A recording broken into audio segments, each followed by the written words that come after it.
मराठा उपसमितीच्या अध्यक्षपदी राधाकृष्ण विखे पाटलांची वर्णी. जरांगेंच्या आंदोलनापूर्वी राज्य सरकारकडून मराठा उपसमितीचं पुनर्गठन. 12 सदस्यांमध्ये चंद्रकांत पाटील, शंभूराज देसाईंसह कोकाटेंचाही समावेश. मतदार याद्यांबाबत आमचा अभ्यास सुरू. 2-3 आठवड्यामध्ये निवडणूक आयोगाला पुरावे देणार. शरद पवारांची माहिती. पृथ्वीराज चव्हाणांच्या पुतण्याचे 3 ठिकाणी मतदान. भाजपचा आरोप. तर खरे वोट चोर कोण हे आता राहुल गांधींनीच सांगावं. फडणवीसांचा हल्लाबोल. मतदार यादीमधील घोळ फडणवीसांनी मान्य केलाय. निवडणूक आयोगाला सरळ करण्यासाठी फडणवीसांनी आमच्यासोबत सामील व्हावं. जयंत पाटील यांचं वक्तव्य.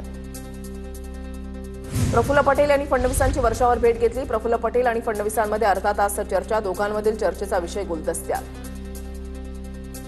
सीपी राधाकृष्णन यांना पाठिंबा देण्यासाठी फडणवीसांची विनंती. मात्र ते आमच्या विचारांचे नाही, तसं पाठिंबा देणं शक्य नाही. शरद पवारांकडून भूमिका स्पष्ट.